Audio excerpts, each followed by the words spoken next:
Bien, buenas tardes a todos. Vamos a continuar con nuestros estudios de hermenéutica.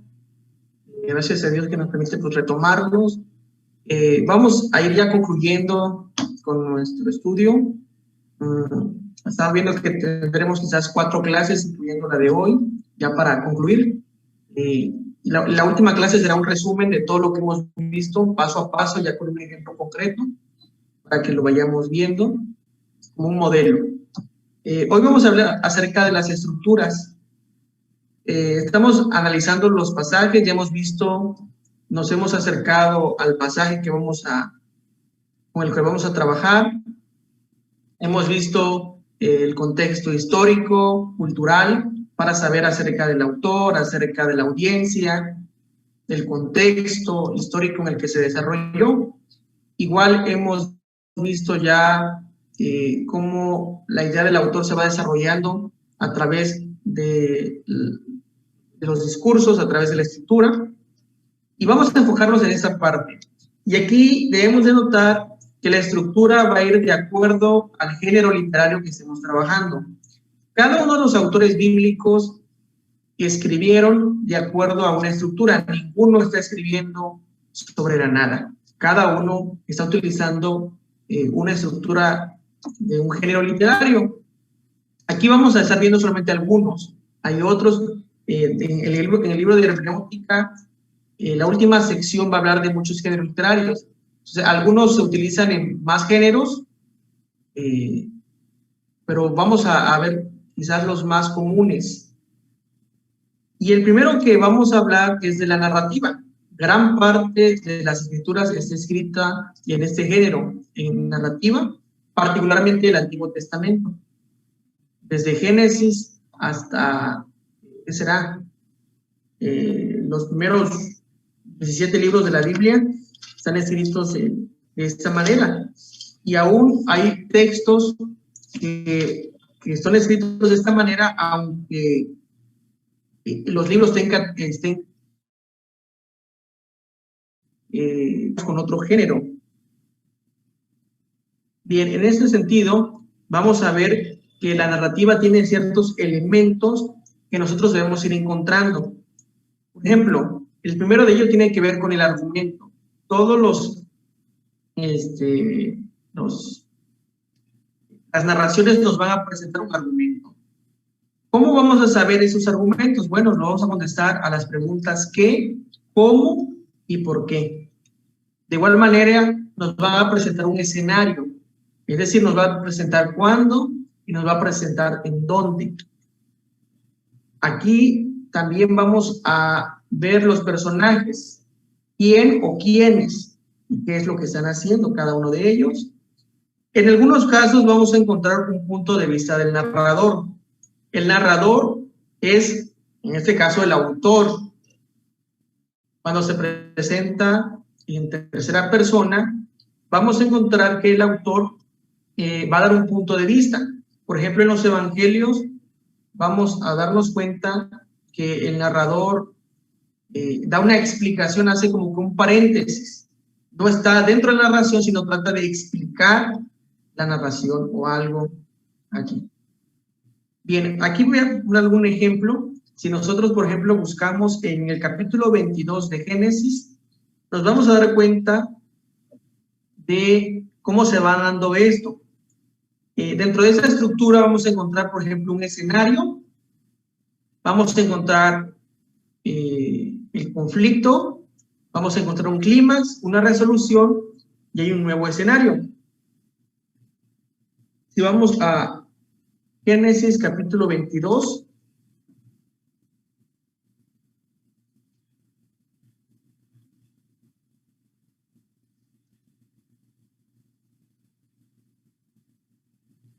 Génesis 22, y vamos a encontrar un escenario. Dentro del escenario que vamos a encontrar, en los primeros 2 versículos, se nos va a decir, aconteció después de estas cosas que probó Dios a Abraham y luego dijo, y él respondió, heme aquí, le dijo a Abraham, y él respondió, heme aquí, y le dijo, toma a tu hijo, tu único hijo, a quien amas, y vete a tierra de Moriah, y ofrécelos allí en holocausto sobre uno de los montes que yo te diré. Entonces vean ahí cómo en esos dos primeros versículos nos está hablando de un escenario, nos está diciendo un lugar y el tiempo en el que se da. ¿Cuándo se le dijo esto? Dice después de estas cosas. ¿Cuáles son esas cosas?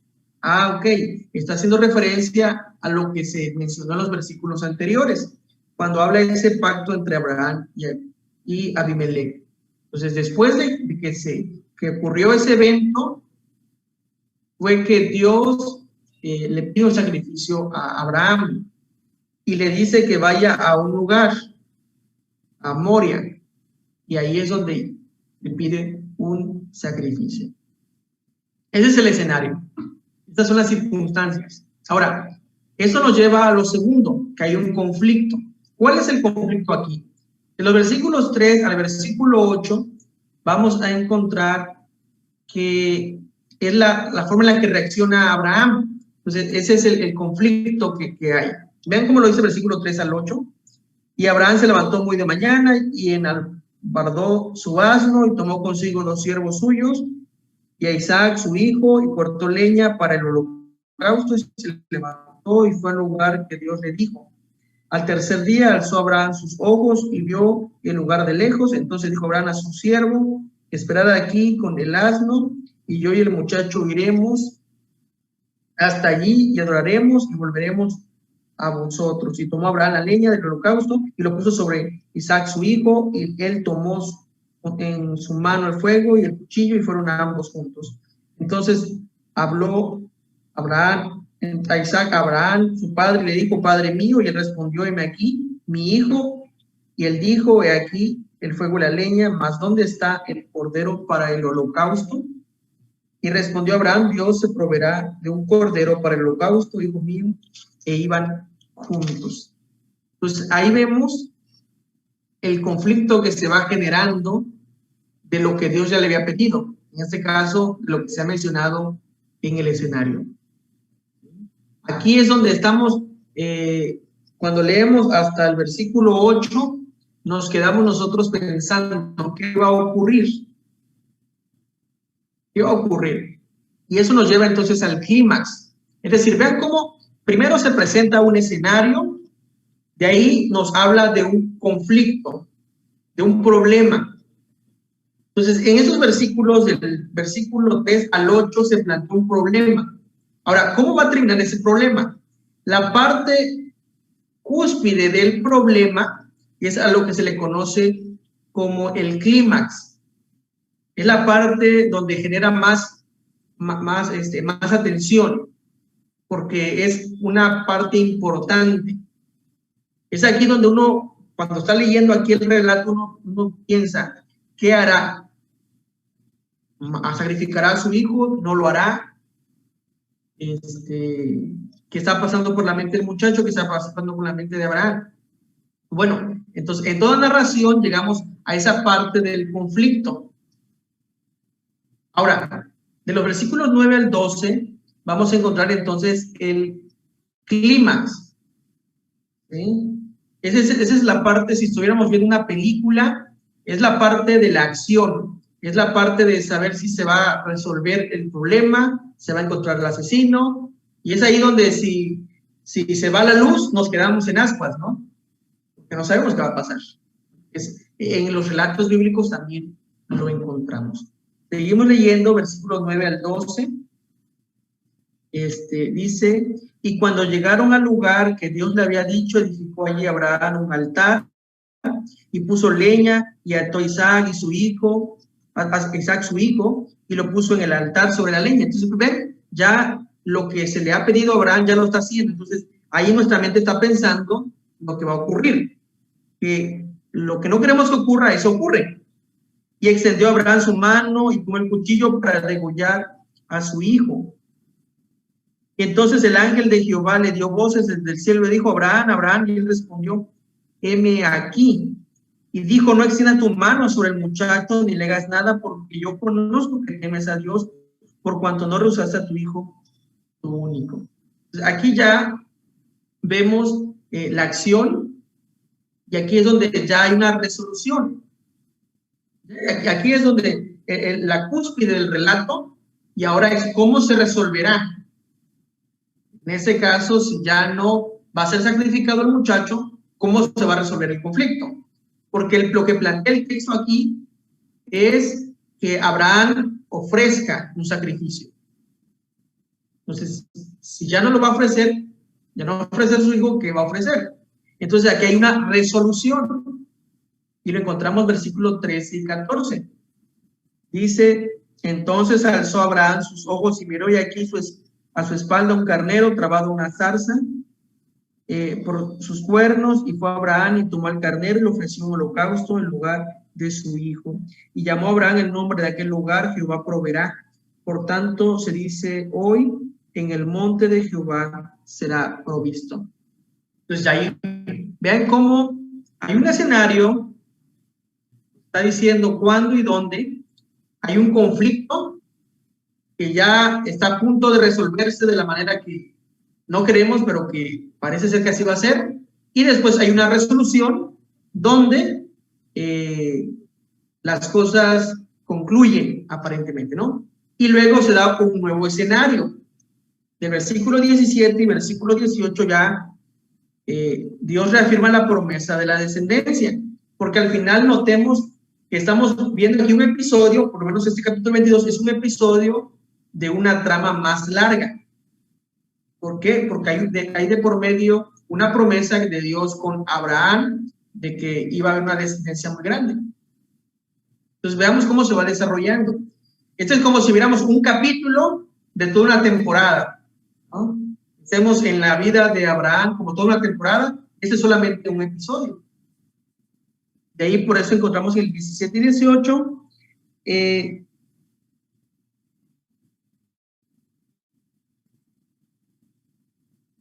De cierto te bendeciré y multiplicaré tu descendencia como la estrella del cielo y como la arena que está a la orilla del mar, y tu descendencia poseerá las puertas de sus enemigos, en tu simiente será bendita todas las naciones de la tierra, por cuanto obedeciste a mi voz, ¿no? Y ahí continúa ya el siguiente relato. Entonces, noten estos, cómo se va desarrollando esta estructura que plantea en el caso de las narrativas. ¿Alguna pregunta aquí?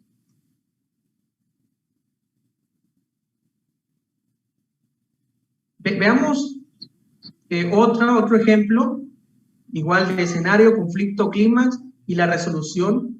Y esto lo vamos a encontrar en el segundo libro de Samuel. Aquí quiero que ustedes vayamos leyendo y me vayan diciendo dónde creen ustedes que están los puntos, en qué versículos se encuentran parte de la estructura. El segundo libro de Samuel, capítulo 11, es un texto o una historia conocida. Es el pecado o la tentación y el pecado de David con Betsabé. ¿Alguien que guste de leer?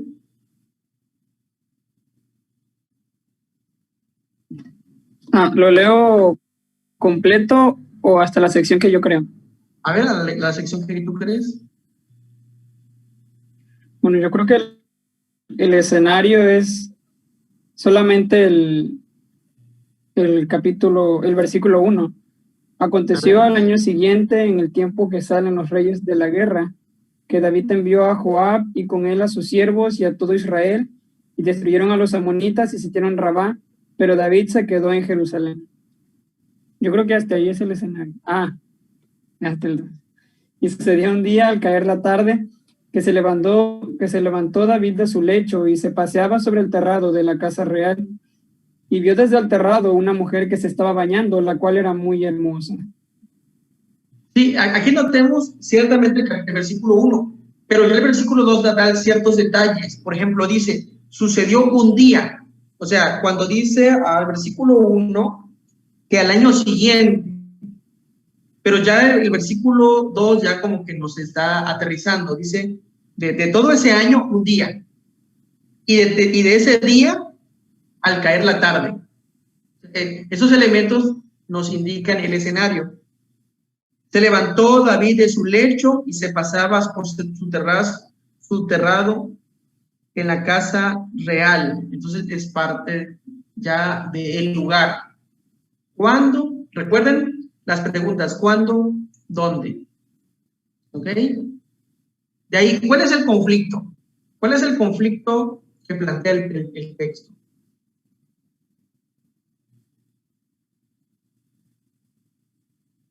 Pues yo creo que el conflicto es toda la parte donde está David con Betsabé, ¿no? Ajá. ¿Qué versículo serían? Y bueno, sería del 3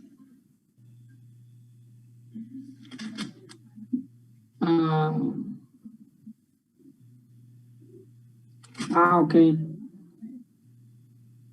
Del 3 al 5.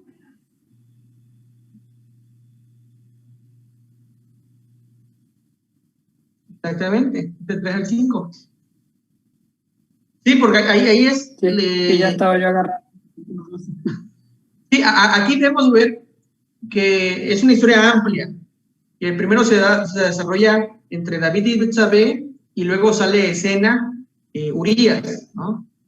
Entonces, es una historia que se va prolongando. Entonces, los versículos 3 al 5 se plantea ese conflicto que hay, en este caso es el pecado, ¿no? Cuando dice, envió David a preguntar por aquella mujer y le dijeron, aquella es Betsabé, hija de Eliam, mujer de Urías Geteo.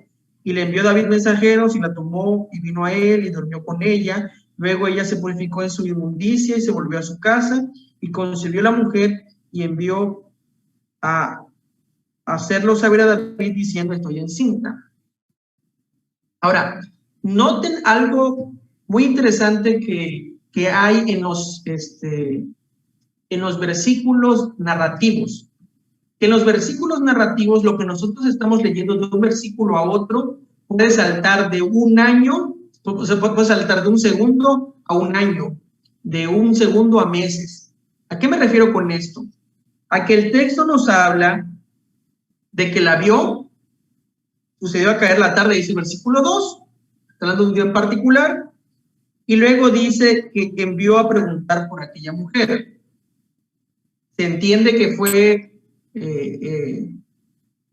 o sea, que no pasó mucho tiempo después de que la vio. ¿Ok?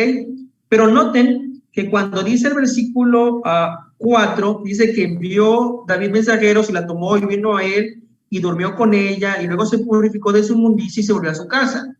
Podemos entender igual que es un tiempo corto, no pasó demasiado tiempo. Pero luego el versículo siguiente, ahí ya pasó tiempo, cuando dice, y concibió la mujer y envió a hacerlo saber a David, estoy encinta. Es decir, ese día no es que ella en su casa se dio cuenta que estaba embarazada, había pasado un tiempo. ¿Sí? Entonces, en la narrativa vamos a encontrar esto, que hay saltos en el tiempo de un versículo a otro. ¿Okay? Es como cuando estamos leyendo Génesis capítulo 1, se nos dice que día 1, ¿no? Y creó el Dios esto y dice que no recuerdo las palabras que utiliza, pero hace referencia que pasó de un día a otro. Entonces, de 3 versículos pasamos a un segundo día, a un tercer día, a un cuarto día. ¿Ok? O cuando la Biblia habla, por ejemplo, en los jueces, y dice que tal rey, Dios envió salvación por medio de alguno de los jueces, y dice que estuvieron en paz por, no sé, 40, 80 años.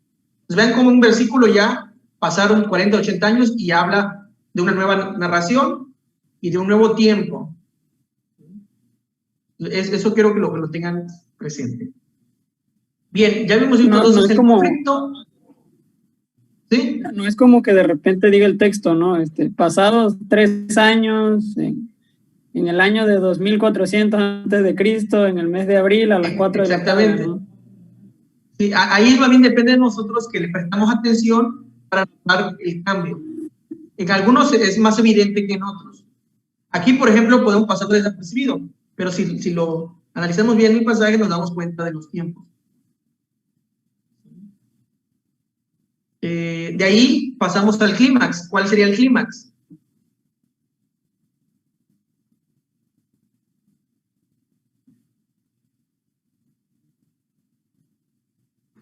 ¿Cuál sería el clímax?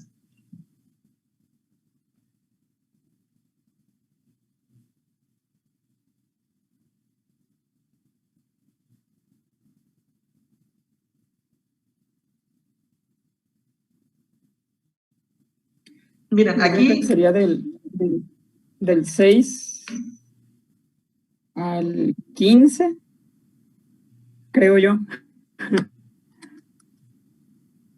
ok, Todo el bien, conflicto con Urías. exactamente, aquí ya tiene que ver ya no con Betsabé, sino tiene que ver más bien con Urías cuando él trata de ocultar su pecado.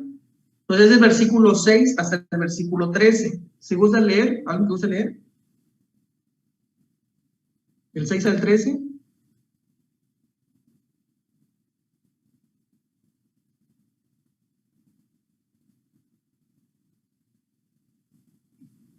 Bueno, leo yo. Entonces David envió a decir a Joab, envíame a Urías, y Joab envió a Urías a David. Cuando Urías vino a él, David le preguntó por la salud de Joab y por la salud del pueblo y por el estado de la guerra. Después dijo David a Urías, desciende a tu casa y lava tus pies. Y saliendo Urías de la casa del rey, le fue enviado presente a la mesa real.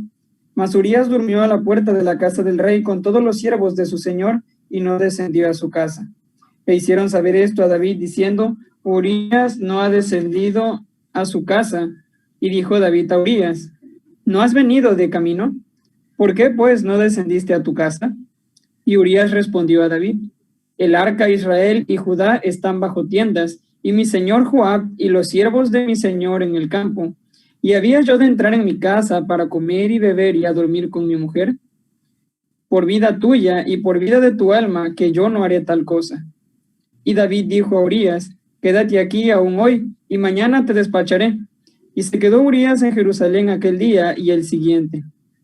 Y David lo convidó a comer y a beber con él, hasta embriagarlo, y él salió a la tarde a dormir en su cama con los siervos de su señor, mas no descendió a su casa. Ok, bueno, ahorita ya se va a terminar la sesión, así que regresamos una vez que nos cierre.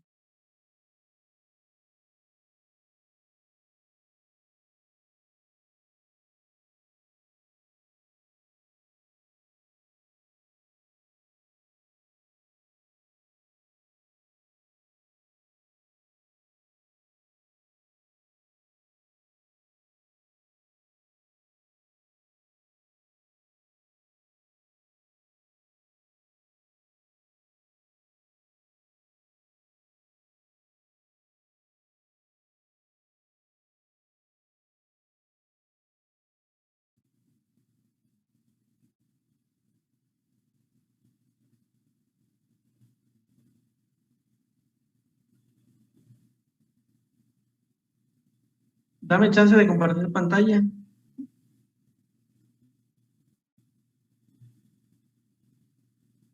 Listo, hermano, ya. Ahí está, gracias.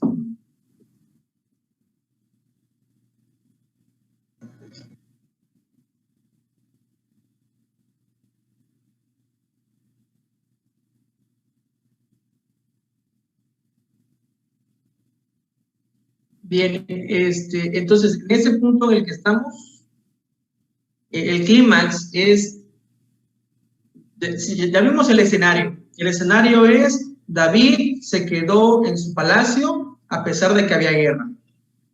Y estando en su terraza, ve a una mujer bañándose. El conflicto es que David manda a preguntar por aquella mujer, la trae y tiene una relación sexual, o sea, a sabiendas de que ella es casada. El clímax se desarrolla cuando la historia no concluye ahí, porque esta mujer queda embarazada. El punto es, ¿cómo le va a hacer si su esposo en ese caso tiene un esposo, ¿no? ¿Cómo va a tratar de solucionarlo, ¿no? Y aquí entonces el clímax está en que David trata de ocultar su pecado. Para él la solución es que Urías duerma con Betsabé para que en ese caso el hijo que tiene ella pueda creer él que es suyo. Entonces es lo que vamos a encontrar del versículo 6 hasta el versículo 13.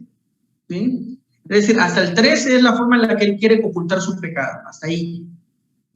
Pero vamos a encontrar entonces que hay una resolución y la vamos a encontrar del versículo 14 en adelante. Ahora, notemos algo, es que cuando se habla de resolución tenemos que entenderlo en términos de la narrativa. No estamos diciendo que es la forma en la que nosotros vamos a solucionar nuestros problemas. No sé si me estoy explicando. Es decir, es la resolución que se da en la trama. ¿Sí?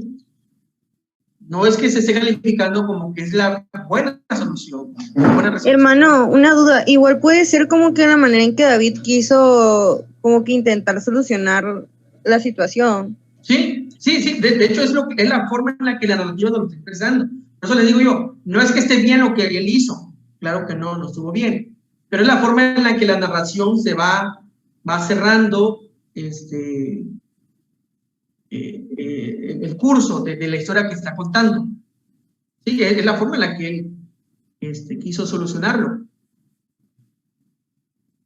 Entonces, la resolución es que David mata a Urías. Eso es por decirlo en pocas palabras, ¿no? Y lo contamos en el versículo 13 hasta el versículo 15. Es como él lo fue planeando, cómo se fueron dando las cosas. Si alguien gusta leer, Ivana, ¿gusta leer el 13 al 25? Sí, hermano, yo leo. Dice así: venida la mañana, escribió David a Joab una carta, la cual envió por mano de Urías, y escribió en la carta diciendo: poned a Urías al frente en lo más recio de la batalla, y retiraos de él para que sea herido y muera. Así fue que cuando Joab sitió la ciudad, puso a Urías en el lugar donde sabía que estaban los hombres más valientes. Y saliendo luego los de la ciudad, pelearon contra Joab, y cayeron algunos del ejército de los siervos de David, y murió también Urías heteo. Entonces envió Joab e hizo saber a David todos los asuntos de la guerra, y mandó al mensajero diciendo: cuando acabes de contar al rey todos los asuntos de la guerra, si el rey comenzara a enojarse y te dijere: ¿por qué os acercasteis demasiado a la ciudad para combatir? ¿No sabíais lo que suelen arrojar desde el muro? ¿Quién hirió a Abimelech, hijo de Jerobaal? ¿No echó una mujer del muro un pedazo de rueda de molino y murió en Tebes? ¿Por qué os acercasteis tanto al muro? Entonces tú le dirás: también tu siervo Urías heteo es muerto. Fue el mensajero, y llegando contó a David todo aquello a que Joab le había enviado. Y dijo el mensajero a David: prevalecieron contra nosotros los hombres que salieron contra nosotros al campo, bien que nosotros les hicimos retroceder hasta la entrada de la puerta. Pero los flecheros tiraron contra tus siervos desde el muro, y murieron algunos de los siervos del rey, y murió también tu siervo Urías heteo. Y David dijo al mensajero: así dirás a Joab: no tengas pesar por esto, porque la espada consume, ora a uno, ora a otro. Refuerza tu ataque contra la ciudad hasta que la rindas, y tú aliéntale. Amén. Amén. Entonces, ven aquí, es la forma en la que el texto nos dice que se solucionó el conflicto. No es la forma correcta, pero eso no estamos calificando aquí, si es bueno o malo lo que hizo. Lo que estamos viendo es cómo el texto entonces nos presenta un escenario, nos presenta un conflicto. Al final del conflicto, o la parte cúspide del conflicto, es lo que llamamos el clímax, y hay una resolución del conflicto planteado. Ahora, debemos notar entonces que es la forma en la que David pues trató de ocultar su pecado. Ahí termina, por lo menos en este episodio. De ahí vamos a encontrar un nuevo escenario. Lo se va a plantear en los últimos versículos, que es la forma en la que inicia una nueva historia. Dice: oyendo la mujer de Urías que su marido Urías era muerto, hizo duelo por su marido, pasando el luto, envió David y la trajo a su casa, y ella fue su mujer y le dio a luz un hijo. Mas esto que David había hecho fue desagradable ante los ojos de Jehová. Entonces ven ahí cómo ya termina ese escenario, inicia un nuevo escenario. Y veamos cómo lo resume el narrador, porque lo que hace el narrador es resumirlo. Vean, el versículo 27 dice que la trajo a su casa, fue su mujer y le dio a luz un hijo. Eso dice el narrador en este episodio.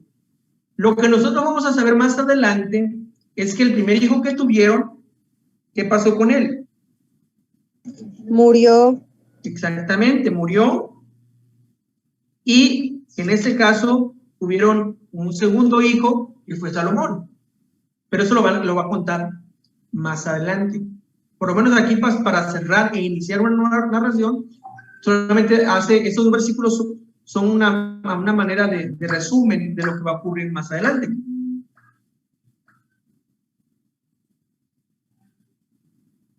Bien, no sé si hay preguntas aquí con respecto a la narrativa.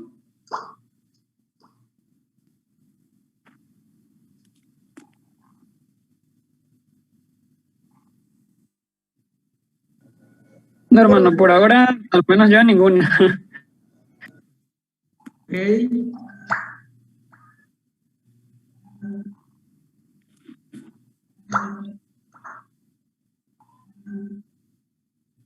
Bien, vamos a ver entonces. Hermano, entonces no contaría como como una resolución lo que pasó después de que David la llevó a su casa y ahora sí la hizo su mujer. Eso ya no cuenta como una resolución, sino como un nuevo escenario. Exactamente, es un nuevo escenario porque el conflicto aquí es la consecuencia de lo que hizo David con Betsabé. Entonces, la solución fue matar a Urías. Esa fue la solución que él encontró. Ya los siguientes versículos es más bien para ver cómo concluyó la historia o cómo inicia una nueva historia, algo que se va a narrar más adelante. Por eso no sería resolución. Ok. Bien, entonces, así sería más bien la estructura que encontramos en la narrativa. Claro, cuando nosotros vamos a predicarlo, quizás no sea la forma en la que nosotros lo prediquemos, pero sí es la forma en la que el pasaje nos está diciendo las cosas. ¿Okay? Ahora, vamos a ver otra parte de la estructura. Esta quizás no es muy conocida en el castellano, pero sí está en la Biblia esa estructura que es el quiasmo. Dice que el quiasmo es una fascinante figura literaria que rara vez se utiliza en castellano, pero que los autores bíblicos adoptan con frecuencia, especialmente en el Antiguo Testamento. En el quiasmo se consignan una serie de elementos, ideas o acontecimientos estructurados de tal manera que el primero de ellos establece un paralelismo con el último, el segundo con el penúltimo y así sucesivamente. Es decir, aquí lo podemos encontrar estructuras muy amplias, capítulos enteros, o podemos encontrarlos en apenas unos versículos. Es como una estructura concéntrica. El primero con el último, el segundo con el antepenúltimo, el penúltimo, perdón, y el tercero con el antepenúltimo, y así. Y la idea central es la que se encuentra en el centro. Aquí voy a poner un ejemplo. No tiene ese texto. Aquí este autor de Hermenéutica Añadida a la Palabra de Dios lo da, y ahorita vamos a entrar en ejemplos bíblicos. El primero que él nos muestra aquí es pues un dato curioso. Dice: esta mañana me he levantado, me he vestido y he ido al pueblo en el coche. He trabajado todo el día, he regresado a casa, me he puesto la pijama y me he ido a la cama. Dice: para analizar el quiasmo debemos hacer una lista de los acontecimientos y buscar paralelos, e enumerarlos en el primer elemento como A y su paralelo correspondiente a, en este caso, a la primera. Vean aquí. Noten aquí que la primera frase dice: esta mañana me he levantado. Noten la última frase, ¿cómo dice?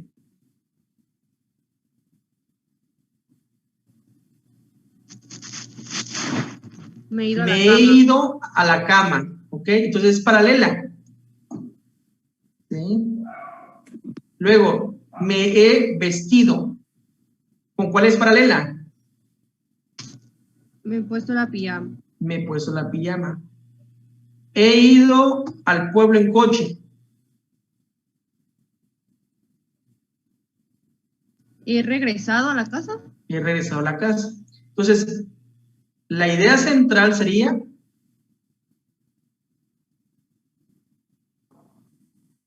He trabajado. he trabajado todo el día. Entonces, vean, así es como lo vamos a ir encontrando. Debemos encontrar el centro, porque es la idea que el autor está planteando como la más importante, de la cual se deriva todo. Vamos a ver algunos ejemplos. Bueno, aquí está. En esta mañana me he levantado, me he ido a la cama. B, me he vestido, me he puesto la pijama, he ido al pueblo en coche, he regresado a casa, he trabajado todo el día. Vayamos a un texto muy conocido que es Génesis 11. De la misma manera vamos a encontrar aquí las ideas en paralelo y forman un quiasmo o una estructura concéntrica.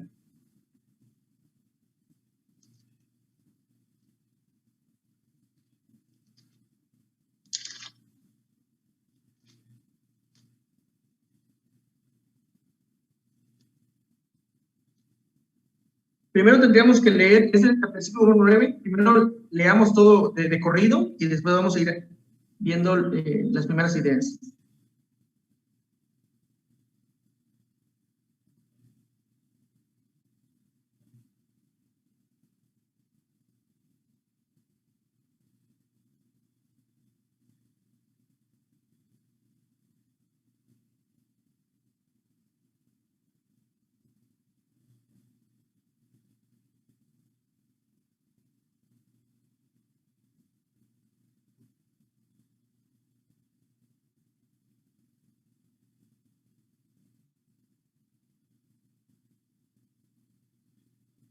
¿Cuál sería el primero?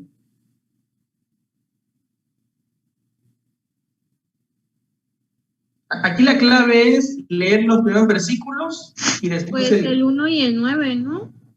Sí, pero ¿cuál sería la idea? Lo que tenían una sola lengua. Antes de una misma lengua, habla de una misma tierra. Dice, todos tenían entonces toda la tierra. Ah, sí, y ya después ya nada más se llama Babel, ¿no? Exactamente. Con el versículo 8 te expresa, ¿no? Sí, el 1 y el 9. Después, ahora sí, tiene que ver con la lengua. Primero es el lugar. El versículo 11 dice, tenía entonces toda la tierra una misma lengua. El 9 dice, cuando dice, y los esparció sobre toda la tierra. Entonces vean cómo contrasta, porque mientras todos estaban en un mismo lugar de la tierra, en el 9 dice que los esparció.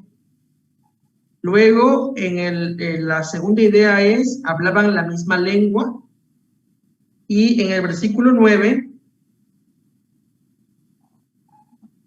dice que confundió las lenguas. Entonces noten que es un paralelismo, pero está contrastando. ¿Sí? Está haciendo un contraste en lo que mencionan los primeros versículos con los últimos. Luego, ¿cuál sería la siguiente idea?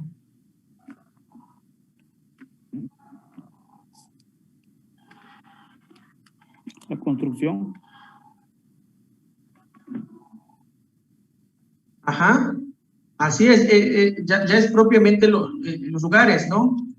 El 2 dice, y aconteció cuando salieron, hallaron una llanura en la tierra de Sinar, y allí se establecieron. Y luego, vean los nombres. Es decir, al principio el lugar se llamaba Sinar. Así era como se le conocía. Y después se le cambió el nombre, o ya a Babel, porque Dios confundió sus lenguas. ¿De ahí cuál sería? Puede ser, bueno, ya lo puso. Ahí se establecieron allí con que los esparcieron, Pero Ajá. Bueno, yo creo que ahora sí, como decir hermano, la construcción, ¿no? Dijeron, Sí. hagamos ladrillo y cosamos al fuego y le sirvió ladrillo en lugar de piedra y asfalto en lugar de mezcla, con el versículo 8 que dice, y dejaron de edificar la ciudad. Ok. O no sé si entraría el versículo 3 y el versículo 4 con el 8, no me queda muy claro ahí.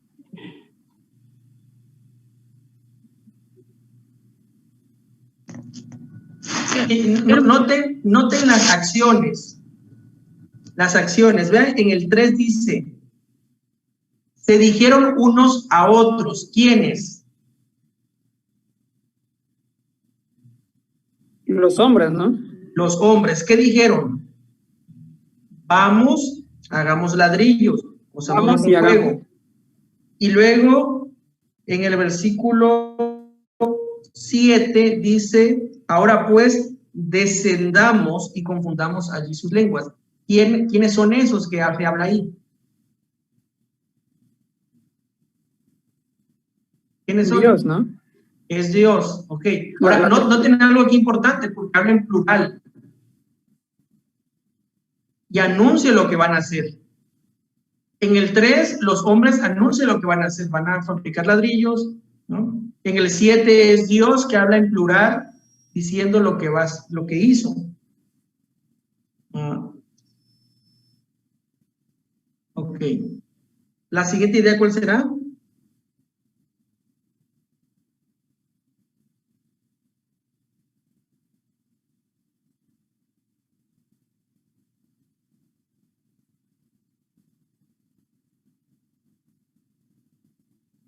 Ahora sí, ya propiamente la construcción, versículo 4.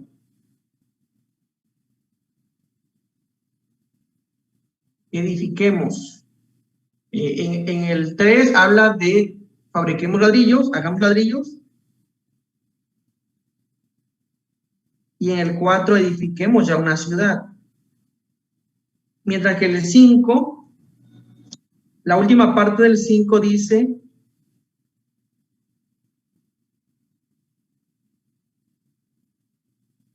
que estaba la ciudad, en este caso, y la torre que habían construido los hombres, ¿no? O sea, el 4 anuncia y el 5 dice Dios lo que los hombres ya habían construido. Entonces, ¿cuál sería el centro aquí? ¿Cuál sería el centro de esa narrativa?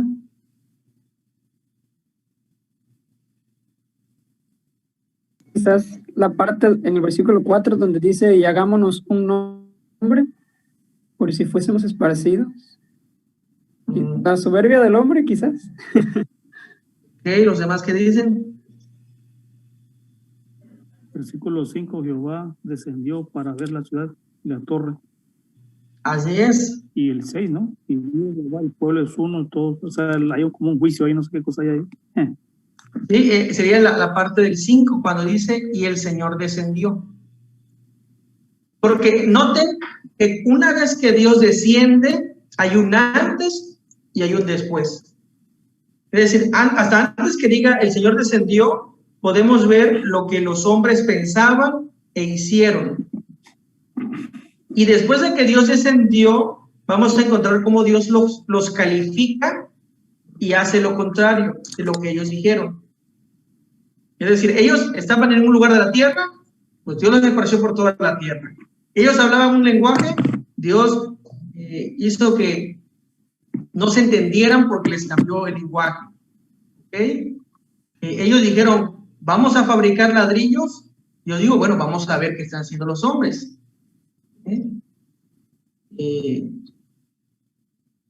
Y es ahí donde todo se da en el Señor descendió. Y eso de el Señor descendió es una figura literaria.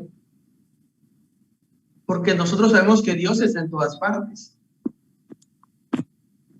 Es decir, Dios es omnipresente, sino más bien habla de que Dios irrumpió, es decir, Dios hizo presencia. ¿Cómo explicarlo? O sea, Dios se hizo evidente a ellos para que notaran lo que estaba ocurriendo. Pues ven aquí, por eso es que aquí nos ayudan esas estructuras quiásmicas a entender cuál es el centro, la idea principal del pasaje. Se da tanto en narrativa como en discursos, o sea, no nada más en narrativa. Veamos otro ejemplo, Mateo 19:30. Este es más cortito.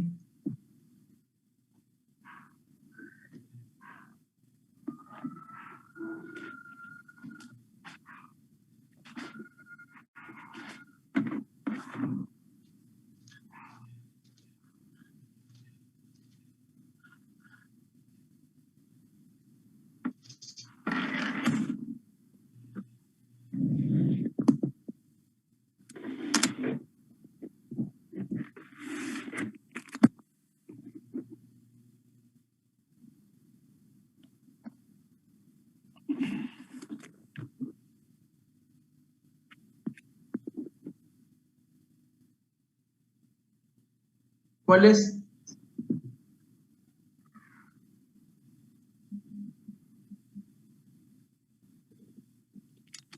Un solo versículo. 19:30 de Mateo. Pero muchos primeros serán últimos y los últimos primeros. Ajá. Okay. ¿Qué vamos a encontrar ahí? Sí, está más sencillo. La primera Porque parte del versículo es, pero muchos primeros serán últimos. La segunda parte, los últimos primeros, no sé.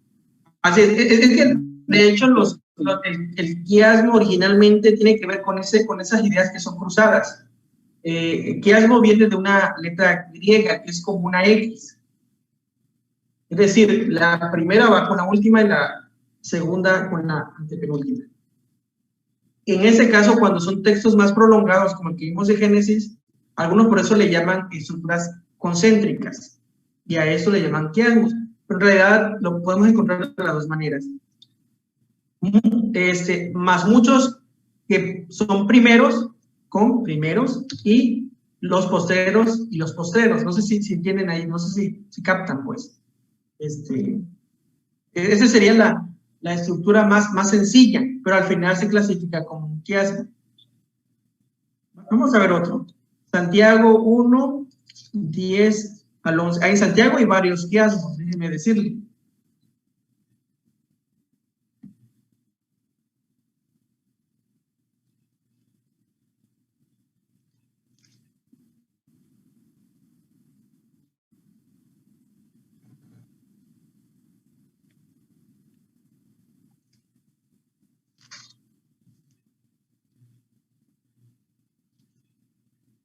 A ver, alguien que lea el texto.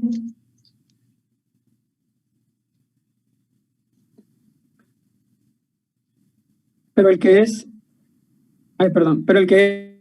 rico en su humillación, porque él pasará como la flor de la hierba, porque cuando sale el sol con calor abrasador, la hierba se seca, su flor se cae y perece su hermosa apariencia. Así también se marchitará el rico en todas sus empresas. Ok, ¿cuál sería ahí el primero?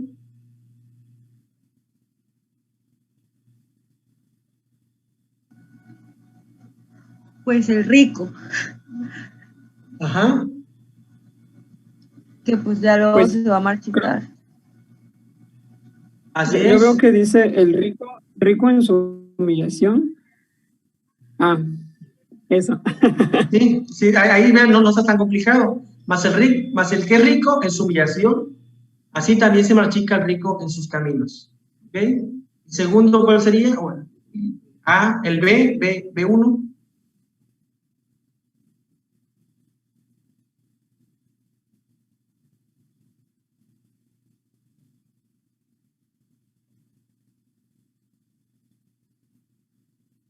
Puede ser la flor de la hierba y luego que la hierba se seca. Así es. Él pasará como la flor de la hierba, y la hierba se secó y su flor cayó y su hermosura pereció. Aquí noten que son las mismas ideas, pero hay que resaltar las palabras claves. ¿Y cuál sería el centro? Cuando sale el sol con calor abrasador, Así es. supongo que es el juicio de Dios. Entonces, ahí notemos, y ese es más pequeño, pero igual es concéntrico. Vamos a ver otro. Romanos 10, 9 y 10.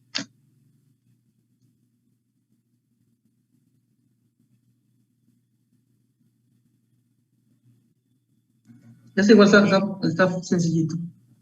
¿Lo leo? ¿Sí? Dice que si confesares con tu boca que Jesús es el Señor y creyeres en tu corazón que Dios le levantó de los muertos, serás salvo. Porque con el corazón se cree para justicia, pero con la boca se confiesa para salvación. Okay. ¿Cuál sería el primero?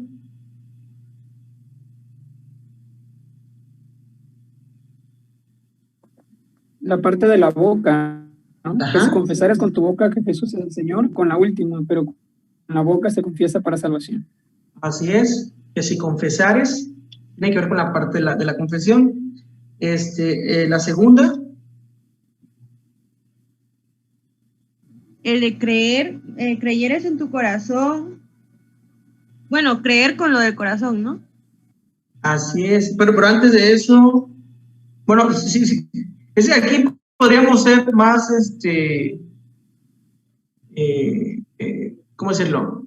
Podríamos ser muy detallistas y lo podríamos hacer una estructura más amplia, o podríamos poner frases más completas, ¿no? Por aquí podemos repetir esa parte de la boca y la confesión. ¿Sí? La podemos podría ser una misma, o podría estar separadas. Pero sí sería esa que es ustedes, la parte de creer y creer para alcanzar justicia. De ahí veríamos otra, la parte del corazón. Creyeres en tu corazón que Dios le levantó a los muertos, y porque con el corazón se cree. ¿Cuál sería entonces el centro? Está facilito. ¿Se confiesa para salvación? Será salvo. Será salvo. Será salvo. Entonces, aquí, noten aquí cuál es de esos dos versículos, cuál es la idea central, que tiene que ver con la salvación. ¿Cómo será salvo? Aquí se respondería esa pregunta, ¿no? ¿Cómo puedo ser salvo? Bueno, ya aquí el pasaje te va diciendo. Tienes que confesar, ¿cómo? Con tu boca. ¿Qué tienes que confesar con tu boca? Que Jesús es el Señor.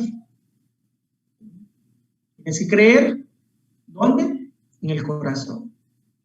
Y de esa forma eres salvo. Entonces, noten esas ideas, cómo se van desarrollando. ¿No? ¿Perdón? Es una confesión externa de tu creencia interna, ¿no? Exactamente. Por eso habla de confesar con la boca y creer en el corazón. Bien. Bueno, pues no sé si queda claro la cuestión de los quiasmos. Eso tiene que ver mucho con la práctica.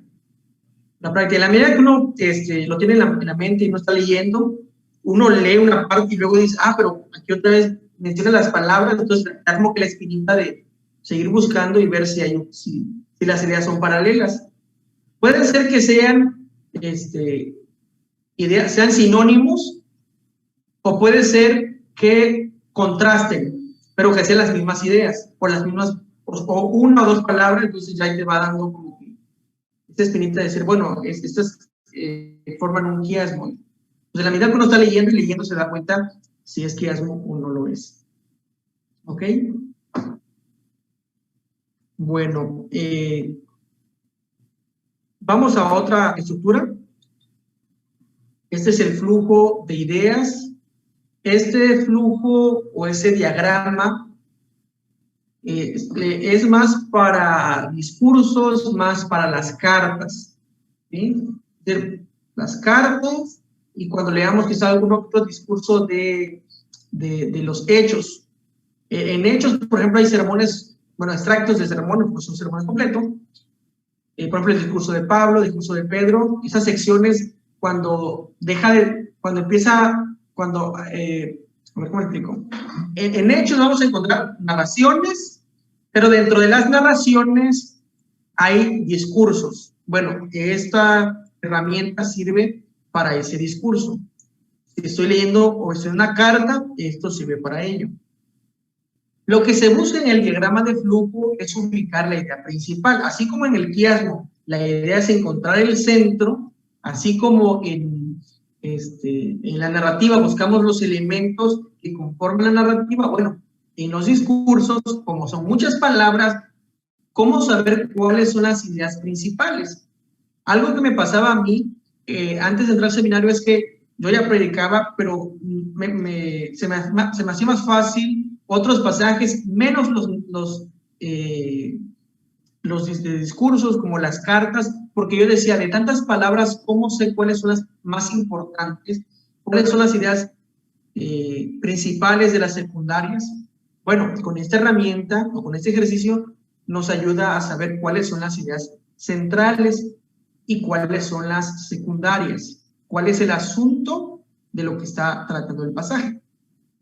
Entonces, aquí la idea es encontrar primero las ideas principales, las secundarias, y ver cómo se va desarrollando las ideas en la mente del autor. Porque aquí no es que nosotros le impongamos una estructura al pasaje, sino que nosotros descubramos cuál es la estructura que tiene el pasaje. Esto es algo así como nuestros huesos. Nuestros huesos tienen, perdón, como nuestro cuerpo tiene una estructura, con nuestros huesos. ¿Sí? De la misma forma, la Biblia tiene estructura. Ahora, ¿cómo lo ubicamos? Tenemos nosotros que encontrar, bueno, aquí en la parte inferior, noten, están las ideas coordinadas, ideas subordinadas, ideas adversativas, ideas relacionadas. ¿Qué es esto? Bueno, nosotros vamos a tratar de ir escribiendo en nuestro pasaje. Yo, por ejemplo, bueno, no traje mi libreta hoy. En una libreta voy escribiendo las ideas. Y de ahí, una vez que termino una idea y empieza la otra, lo escribo y voy tomando una sangría. Entonces, ahí voy ubicando si la idea que sigue es coordinada. ¿Qué quiere decir que es una idea coordinada? Que esté a la misma altura. Si está hablando la misma persona, ¿ok? Cuando la idea está abonando a lo que ya dijo en la primera idea, es una idea subordinada. Esto es algo así como una escalera. De ahí, si la siguiente idea está contrastando con la primera, entonces es una idea adversativa. Son ideas contrarias. Entonces, aquí vean cómo la vamos a ir diagramando. Las ideas relacionadas son algo que ya se mencionó y que se vuelve a mencionar, entonces las voy a ir subrayando. Quizás no lo estoy explicando muy bien, pero ahorita les voy a mostrar el ejercicio que he hecho. Pero noten cada una de estas 4 ideas: coordinadas, subordinadas, adversativas y relacionadas. Bueno, aquí hay un ejemplo de la primera carta a los Corintios en el capítulo 3. Vean ahí cómo se van sacando las ideas. Ahorita, por ejemplo, ahora ya no lo hago así. Aquí es igual, aquí puse prácticamente frases. Ahora ya trato de hacerlo más prolongadas las ideas. Si veo que sigue bajando, no hay necesidad de extenderme tanto. Por ejemplo, vean, dice, yo, hermanos, esa es una idea, en este caso sería coordinada. Luego dice, no puedo hablar ustedes. Bueno, entonces es una idea subordinada. No puedo hablar ustedes, es una idea coordinada de yo, hermanos. Y luego sigue bajando. Otra subordinada, como espirituales. Si no, ok, carnales, ya es una idea adversativa. Cuando encontramos un si no, esta conjunción si no, está haciendo un contraste. Entonces vean, la idea está al mismo nivel, pero está contrastando. Y luego dice, como carnales, al mismo nivel. Luego vean, como niños en Cristo. Ahora, noten aquí que la frase carnales se está refiriendo a los mismos creyentes. Están los creyentes, pero son creyentes inmaduros. Entonces, cuando dice como niños en Cristo es sinónimo. Entonces, es una idea coordinada. ¿Sí?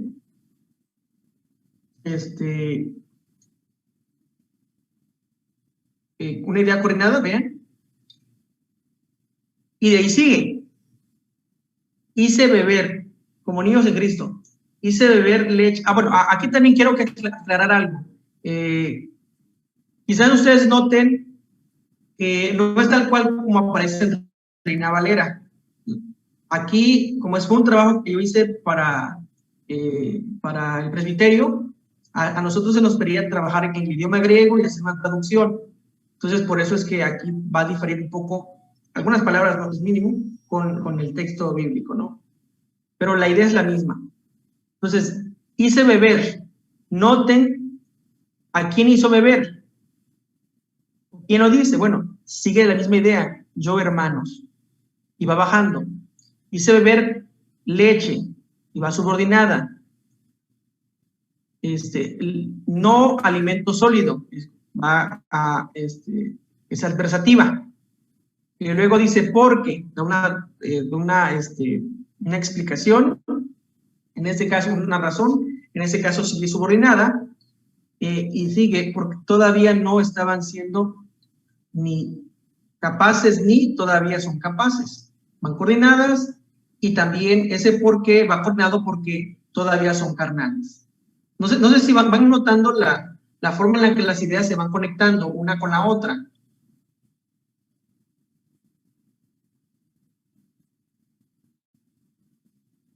Iván, hermano José, no sé si van viendo cómo se van conectando las ideas una con la otra. Sí, hermano. Ok. Sí, al principio a mí sí me costó, cuando estaba en el seminario recuerdo que sí me costó las primeras veces poderlas ubicar, pero ya esto igual conforme a la práctica se va. Sí, es por la manera en que está escrito. Porque, por ejemplo, en la primera que dice yo, hermanos, pues ya, o sea, a simple vista cuando uno lo lee no se da cuenta de algo así. Pero ya después ya dice hice beber, entonces ya, ¿quién hizo beber? Entonces, pues Pablo, ¿no? Yo, hermanos. Así es. Y así.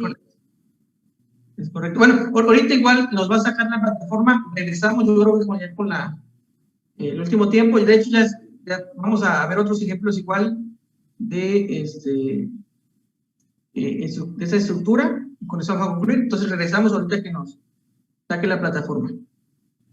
Ok, sí, la idea con esas estructuras, bueno, vamos a ver si con mi mano, José. Ahí está. La idea de la estructura es poder identificar cuáles son las ideas principales de las secundarias. Aquí también, si vamos frases por frases, va a ser un diagrama muy amplio. Si nuestro pasaje es un pasaje de 15, 20 versículos, ¿no? Pero la ventaja de esto es que tenemos ideas más claras. Eso no viene en este libro, acá, claro, ese no viene aquí. Esta forma de diagramar está en un libro de exégesis del Nuevo Testamento. De hecho, el autor lo plantea para idioma griego, pero igual pasa lo mismo que para la versión que nosotros tenemos, Reina Valera o de las Américas, igual funciona muy bien el ejercicio y nos ayuda a poder ubicar las ideas. Al principio quizás puede ser un poco tedioso, pero después se nos va haciendo un poco más práctico. Yo, por ejemplo, a veces pego una hoja a la otra en una libreta para tener la misma idea. Va bajando. Entonces, recuerdo que en el seminario hubieron algunos que sin cartonal lo hacían, ¿no? Pero era porque estábamos empezando, no teníamos tanta práctica. Bien. Entonces, vemos cómo se van desarrollando las ideas aquí. Por ejemplo, en la segunda página aquí de la diapositiva, la segunda imagen, noten cómo hay palabras que se van repitiendo y cómo hay muchas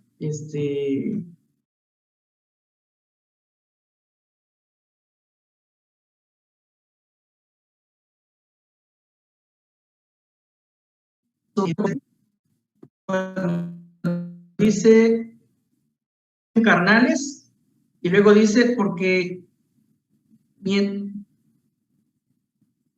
mientras hay en ustedes celos y contiendas, y luego vuelvo a coordinar, no son carnales y están contaminando según el hombre. Y luego dice, porque cuando alguien dice, yo en verdad soy Apolo, soy de Pablo, otro dice, yo soy de Apolos. No soy hombres. Ven cómo igual hay palabras que están regresando a la idea central. Porque ¿qué es pues Pablo? ¿Y qué es pues Apolos? Y luego hay, cuando termina de hablar de esta idea, dice, siervos por quienes creyeron, según el Señor dio a cada uno. Y luego habla, regreso otra vez, yo planté, Apolo dejó. ¿Yo planté quién? Está hablando de Pablo, marcamos en Pablo. Apolo regó, fue Apolo. Pero esas dos ideas de yo planté, Apolo regó, son coordinadas. Entonces, una idea puede ser coordinada con otra, pero a la vez subordinada de una más. No sé si me explico. Es decir, puede tener otra función, no solamente una, tiene dos o incluso hasta tres. Yo planteé, Apolo regó, pero Dios dio el crecimiento. Noten ahí, por ejemplo, pero Dios dio el crecimiento, entonces hay es adversativa, contrasta con lo que hizo Apolo, con lo que hizo Pablo. Y a la misma vez se relaciona con que el Señor dio a cada uno la función de plantar y de regar. Y regreso otra vez la idea, de modo que ni el que plante es algo. ¿Quién plantó? Volvemos otra vez a Pablo. Luego, ni el que riega es algo. Vuelve otra vez. ¿A quién? A Apolo. O sea, ellos no son nada sin Dios. ¿Sí? Pero a la misma vez, estas dos ideas están al mismo nivel. Son coordinadas. Luego encontramos,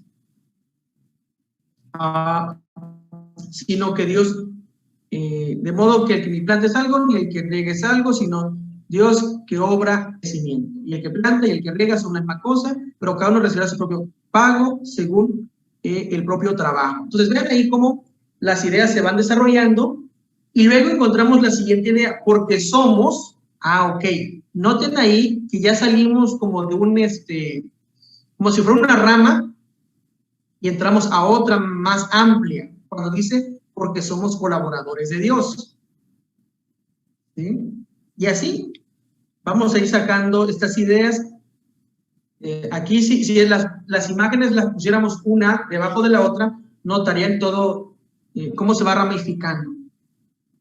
Bien.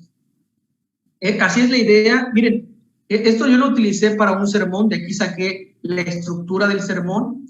Entonces, aquí la estructura quedó de la siguiente manera. El sermón, el título que le puse fue La iglesia que pertenece a Dios. Caray, ¿qué pasó? La iglesia que pertenece a Dios fue el título. Y el primer punto fue una iglesia que cuenta con personas carnales, que aún cuenta con personas carnales, versículo 1 al 4. Esas personas carnales, según la idea, es que quienes no pueden comer alimentos sólidos, sino leche. Quienes muestran su carnalidad, son las ideas secundarias. Luego, el segundo punto es una iglesia que cuenta con colaboradores de Dios. Ok. El versículo 5 al versículo 9. Y ahí, son servidores que utiliza Dios para la obra, Dios es quien provoca crecimiento en la obra, son colaboradores que reciben su recompensa por la obra. El tercer punto es una iglesia que cuenta con Jesucristo como fundamento. La iglesia como edificio, Cristo el fundamento, los materiales para edificación sobre el fundamento. Son las ideas que van surgiendo en esa ramificación que se va haciendo, en esa estructura. Y el último punto es una iglesia que cuenta con la sabiduría de Dios. Que está en los últimos versículos, hay que hacerse ignorantes para ser sabio, porque la sabiduría del mundo es insensatez para Dios, y no deben de gloriarse en los hombres. Ahora, esa estructura se nota que sí es un poco más complicada en el sentido de que, como es más amplia, ¿okay? Voy a presentarle otra, pero esta está más sencillita. Creo que debí empezar por este. Fue un error ahí colocarla después. Pero creo que este es un poco más sencillo. Los principios son los mismos, notemos. ¿Okay? Ideas son coordinadas, ideas subordinadas, ideas imperceptivas, ideas relacionadas. Tengan eso en mente. Ahora sí, noten. Vayamos a 2 Tesalonicenses 3.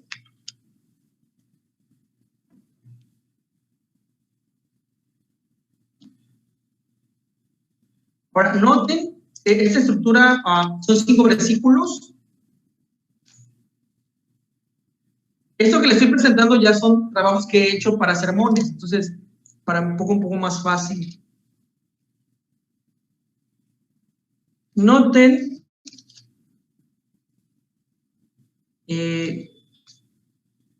a simple vista nosotros leeríamos, orar por nosotros para que la palabra del Señor, a ver, ¿cómo dice Reina Valera?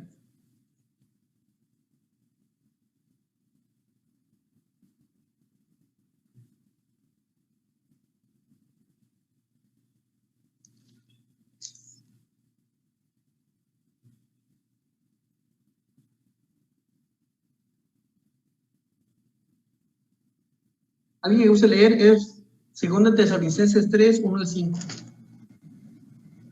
Por lo demás, hermanos, orad por nosotros. Lo sigo leyendo. Sí, hasta el 5. Sí, por favor. Ok, dice. Por lo demás, hermanos, orad por nosotros para que la palabra del Señor corra y sea glorificada, así como lo fue entre vosotros, y para que seamos librados de hombres perversos y malos. Porque no es de todos la fe, pero fiel es el Señor que os afirmará y guardará del mal. Y tenemos confianza respecto a vosotros en el Señor, en que hacéis y haréis lo que os hemos mandado. Y el Señor encamine vuestros corazones al amor de Dios y a la paciencia de Cristo. Amén. Ok, aquí notemos entonces la estructura y noten que aquí a diferencia del quiasmo, que la idea central está en el centro, la idea principal está en el centro, aquí no. Aquí la idea principal está en el versículo 1, cuando dice, por lo demás, hermanos, orad por nosotros. Al final, ese texto habla sobre la oración, aunque nada más habla de orar en el primer versículo. Pero de ahí nos da las pautas. Noten, dice el versículo 1, por lo demás, hermanos, orad por nosotros. Claro, aquí importa el contexto, lo que ya mencioné en los versículos anteriores. Ahora, el punto aquí, vean, la estructura se va desarrollando con base a los motivos de esa oración. Porque dice el texto, orad por nosotros. ¿Quiénes son nosotros? Bueno, es Pablo y son los apóstoles los que están predicando el evangelio, los misioneros, en ese sentido. Ahora, ¿qué hay que orar por ellos? ¿Por qué hay que orar? Y vean, el versículo 1 dice, para que la palabra del Señor corra y sea glorificada, así como lo fue entre vosotros. Ahora, noten. Entonces, ahí pueden ustedes encontrar orar por vosotros, de ahí baja a una idea, en este caso, subordinada, para que la palabra del Señor. Entonces, lo primero que ora tiene que ver con la palabra. De ahí sigue subordinada. ¿Qué con la palabra del Señor? Para que la palabra del Señor corra. Bueno, aquí hubo un error. Están al revés las frases. Para que corra y sea glorificada. Entonces, noten que la idea de corra es subordinada a para que la palabra del Señor. Y es coordinada con y sea glorificada. ¿Ok? Luego, el versículo, bueno, así como lo fue entre vosotros. Luego dice, y para que seamos librados de hombres perversos. Entonces, ahí es subordinada y coordinada cuando dice, seamos librados de hombres. Noten aquí también que aquí lo que nos va a ayudar mucho son las conjunciones. Ese ¿para qué? ¿Okay? Ese ¿para qué? Nos va a ayudar mucho. Tiene que ver con propósito. Cuando encontramos un ¿para qué? Es propósito. El propósito de la oración que está pidiendo Pablo. ¿Okay? Ahora, así como encontramos que la palabra del Señor hay que orar por ella para que corra y sea glorificada, encontramos otra idea, para que seamos librados de hombres. Ahora, ¿qué tipo de hombres se menciona? Ah, ok, entonces el texto habla de las características de ese hombre: perversos y malos.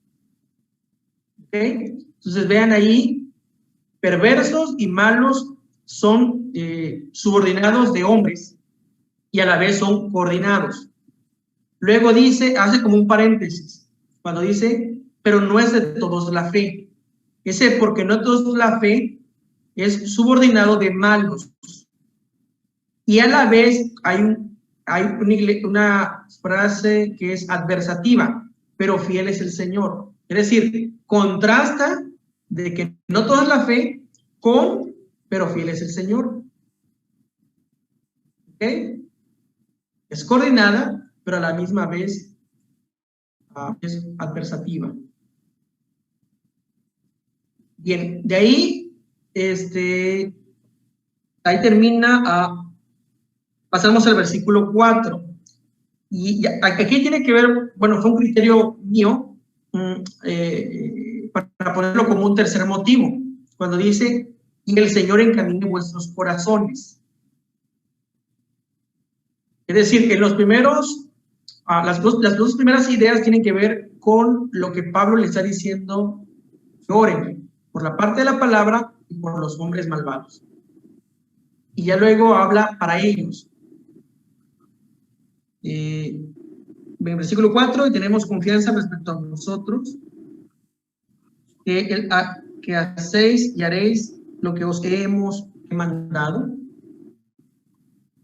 Perdón, el versículo 5. Y el Señor encamine vuestros corazones al amor de Dios y la paciencia de Cristo. ¿Qué hay que hacer con respecto a encaminar a vuestros corazones? Dice al amor de Dios y a la paciencia de Cristo. Y ven, son coordinadas las ideas. No sé si les queda un poquito más claro con este ejemplo. Es más cortito y se ve más de principio a fin, a diferencia del otro que eran más versículos. O sea, la idea es que ustedes puedan notar las ideas. Sí, por ejemplo, yo creo que...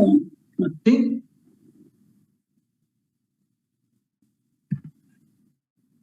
Bueno, yo iba a comentar que igual algo que ayuda mucho en esta parte es hacer preguntas. O sea, por ejemplo, ahí decía, orar por nosotros. ¿Para qué? Para que la palabra del Señor sea. ¿Qué cosa debe de ser glorificada? ¿Y qué otra cosa? Y corre. Entonces, como usted decía, ¿no? Esas, bueno, no sé cómo se llaman, pero esas conexiones que se hacen ahí, igual hacer preguntas ayuda mucho a entender cómo va el flujo de ideas del texto. Así es.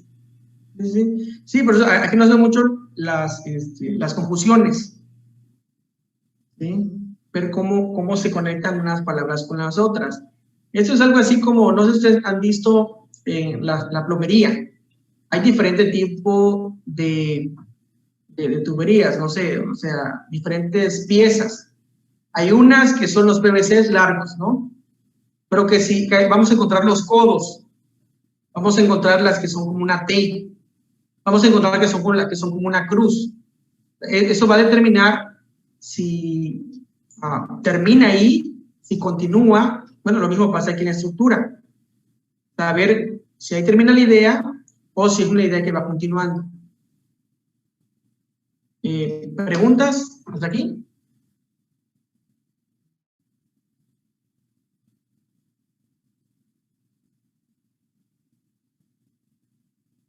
Kaylee, te veo como que muy Es que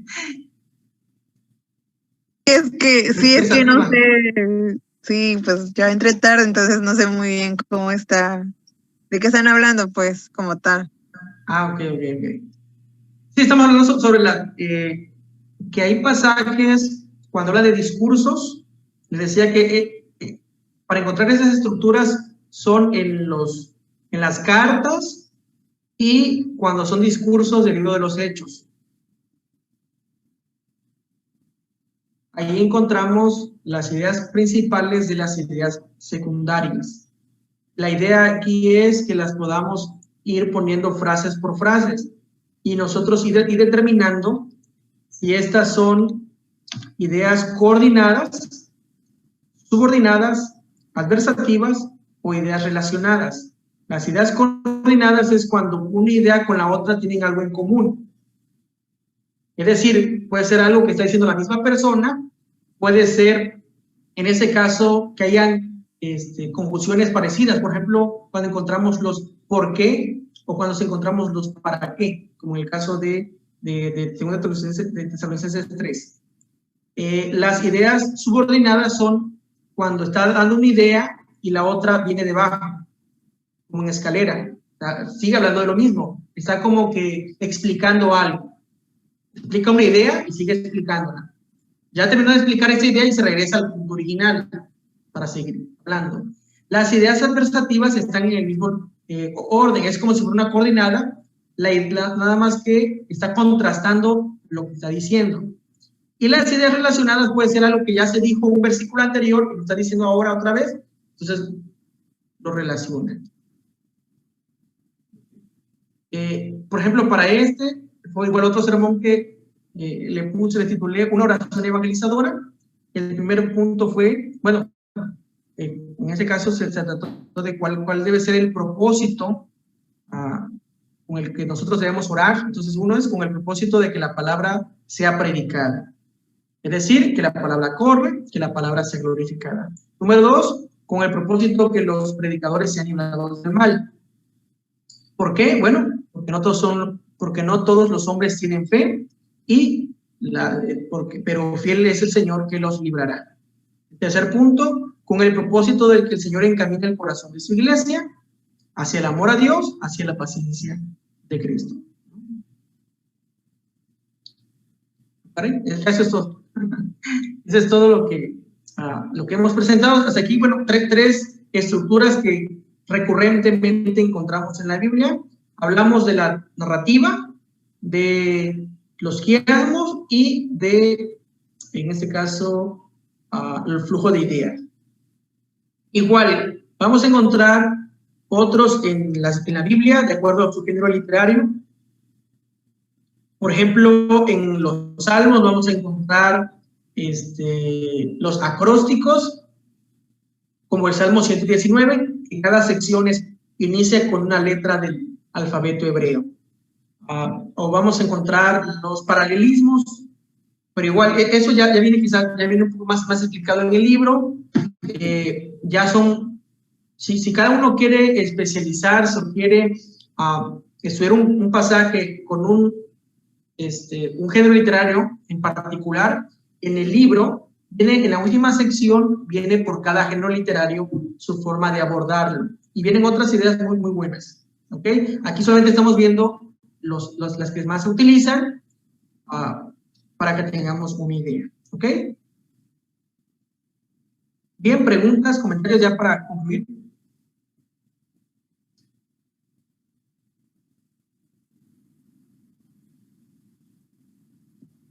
Ninguna, hermano, está claro.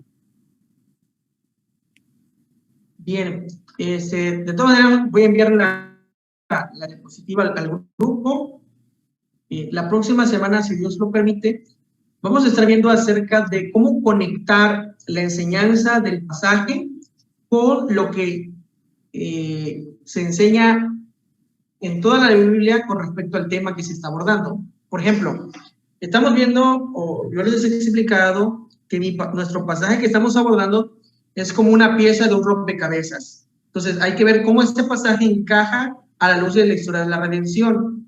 Entonces, vamos a ver acerca de la reflexión teológica.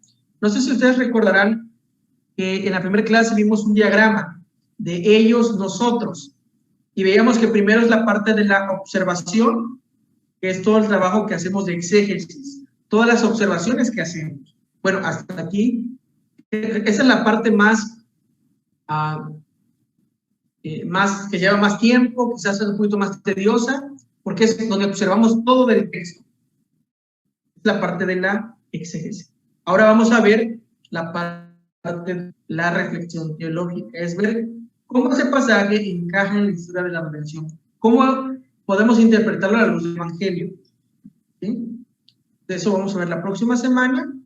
Dentro de 15 días vamos a hablar acerca de la aplicación, cómo el pasaje ahora sí lo podemos ya aplicar a nuestra vida. Y ya en la última clase ya vamos a ver como que un resumen de todo lo que hemos visto, y ya voy a presentar un pasaje y vamos a hacerle, o vamos a ir viendo aquí cómo hacerle todo el trabajo exegético, todo lo que hemos visto en el curso. ¿Ok? Así que pues les salimos a que puedan ir estudiando, recordando lo que hemos visto, para que podamos estar al día. ¿Ok? Bien, no sé si hay preguntas, comentarios, ya para despedirnos. Bien, pues podamos invitar igual a los demás que han estado en el grupo, o las demás que han estado en el grupo, para que puedan estar con nosotros. Ya faltan 3 clases para concluir el curso, y pues si algunas se quedaron a poco tiempo de terminar, pues sería bueno que concluyeran, ¿verdad? Bien, vamos a pedir a nuestro hermano José que haga una oración para concluir. Sí, hermano, vamos a orar. Te agradecemos, Señor, en esta hora de la tarde, Padre bendito, porque nos permitiste poder estar aquí con el grupo, Señor, de hermenéutica. Gracias, Padre bendito, por la oportunidad que nos da de podernos reunir a través de este medio, y también por la vida del hermano José, que prepara sus clases, Señor, para poder enseñarnos. Y también te pedimos, Señor, a nosotros bendiciones también, Señor, para que podamos ir captando las ideas, Señor, principales del tema, para que así, Señor, podamos alabarte con mayor claridad en la Escritura. Te agradecemos, pues, por la vida de cada uno de nosotros que estamos incluidos, Señor, en este curso de hermenéutica, para que, Señor, también nos bendigas y nos edifiques para tu gloria. En Cristo Jesús. Amén. Bien, pues con eso nos despedimos. Que pasen buena noche. Nos vemos la próxima semana, si Dios así lo permite.